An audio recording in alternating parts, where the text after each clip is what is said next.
warahmatullahi wabarakatuh. Selamat pagi anak-anak. Bagaimana kabarnya hari ini?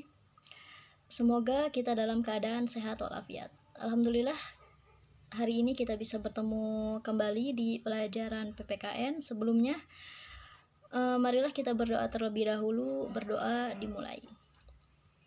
Baiklah, dalam pertemuan kali ini kita dilaksanakan daring. Semoga tidak mengurangi semangat kalian dalam belajar di pertemuan hari ini ataupun di pertemuan selanjutnya. Kita akan mempelajari bab 2, yaitu tentang norma dan keadilan. Norma dan keadilan. Poin A, norma dalam kehidupan masyarakat. Norma pada hakikatnya merupakan kaidah hidup yang memengaruhi tingkah laku manusia dalam kehidupan bermasyarakat. Juga dapat diartikan aturan atau ketentuan yang mengatur kehidupan warga masyarakat, dipakai sebagai panduan, tatanan, dan pengendali tingkah laku. Norma adalah aturan atau ketentuan yang mengatur kehidupan warga masyarakat yang digunakan sebagai panduan, tatanan, dan pengendali tingkah laku dalam kehidupan bermasyarakat.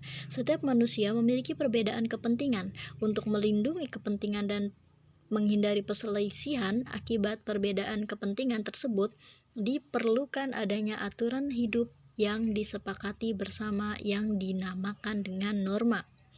Norma dalam kehidupan bermasyarakat mempunyai 2 poin. Yang pertama, terdapat macam-macam norma dan perbedaan sanksi, kebiasaan, dan adat istiadat yang terletak pada ketentuan sanksinya.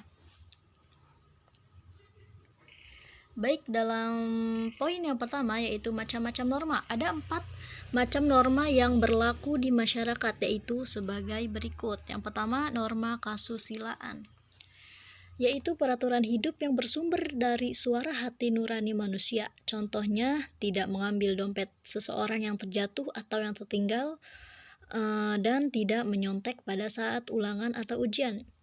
Yang kedua, norma kesopanan, yaitu peraturan hidup yang bersumber dari pergaulan hidup manusia. Contohnya, berkata sopan kepada orang tua dan menggunakan tangan kanan untuk menunjukkan sesuatu.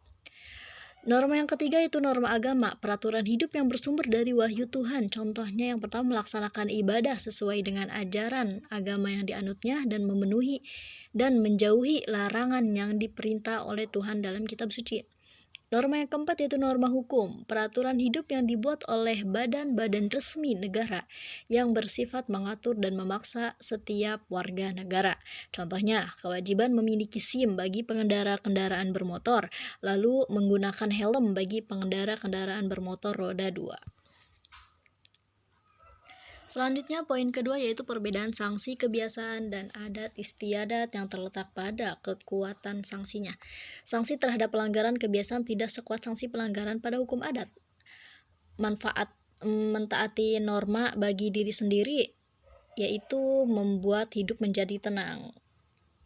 Karena apa? Karena dalam kehidupan yang tenang itu kita terhindar dari segala masalah kehidupan, perselisihan ataupun yang berkaitan dengan hukum. Yang kedua yaitu membuat pergaulan menjadi rukun, tertib, dan damai, lalu mengendalikan tingkah laku agar sesuai dengan norma, tidak menyimpang pada norma yang semestinya. Di samping manfaat, ada juga akibat pelanggaran terhadap norma bagi masyarakat.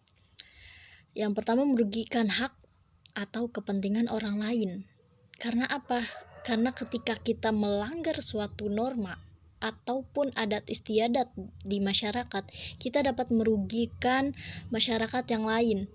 Di samping kita mentaati norma dan adat istiadat, kita diricuhkan dengan orang yang tidak mentaati adat istiadat ataupun norma dalam masyarakatnya. Lalu melanggar hak-hak orang lain juga bisa mengakibatkan perselisihan, pertengkaran, atau kekacauan. Selanjutnya, poin B, arti penting norma dalam mewujudkan keadilan. Keadilan adalah setiap orang harus diperlakukan sesuai dengan hak-haknya dan tidak diperlakukan secara sewenang-wenang. Fungsi norma dalam masyarakat antara lain sebagai berikut. Pedoman dalam bertingkah laku. Norma membuat aturan tingkah laku masyarakat dalam pergaulan sosial, lalu menjaga kerukunan anggota masyarakat. Norma mengatur agar perbedaan dalam masyarakat tidak menimbulkan kekacauan atau ketidaktertiban.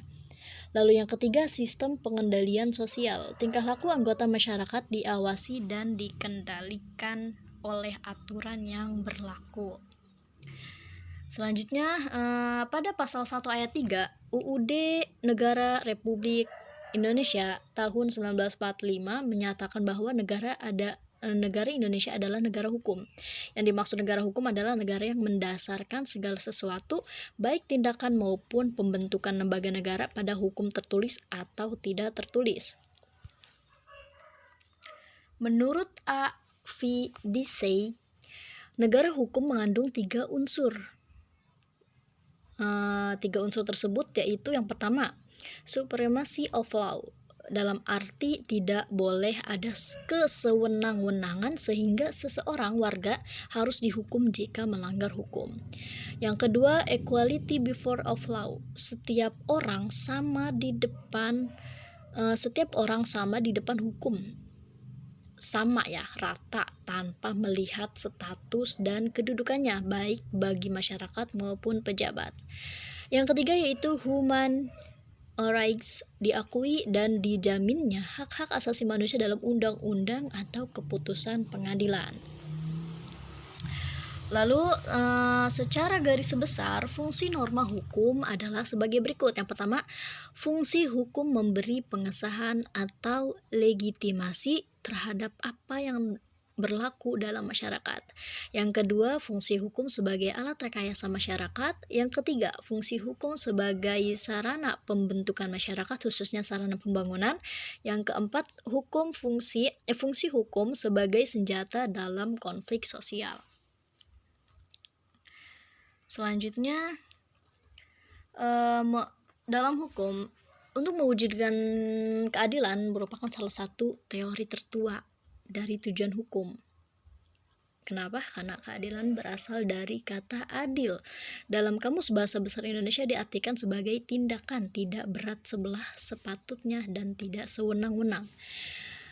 Di sini terdapat nilai-nilai keadilan yang harus terwujud dalam kehidupan bersama, yaitu yang pertama, keadilan distributif, yaitu suatu hubungan keadilan antara negara terhadap warganya, dalam arti pihak negara yang wajib memenuhi keadilan dalam bentuk keadilan membagi dalam bentuk kesejahteraan, bantuan, subsidi, dan kesepakatan hidup bersama yang didasarkan atas hak dan kewajiban. Yang kedua yaitu keadilan legal, yaitu hukuman keadilan antara warga negara terhadap negara dan pihak warga negara wajib memenuhi keadilan dalam bentuk mentaati peraturan perundang-undangan yang berlaku. Yang terakhir yaitu keadilan komutatif, yaitu suatu hubungan keadilan antara warga satu dengan yang lainnya secara timbal balik. Baiklah, berikut ataupun telah kita lalui materi bab 2 ini mengenai norma dan keadilan. Semoga kalian bisa memahami dan mempraktekkannya dalam kehidupan sehari-hari agar tidak terjerat hukum atau sanksi yang telah berlaku. Semoga kalian tetap menjadi manusia yang bermoral, yang berakhlak, dan berbudi pekerti luhur. Sekian materi dari saya, semoga bermanfaat. Wassalamualaikum warahmatullahi wabarakatuh.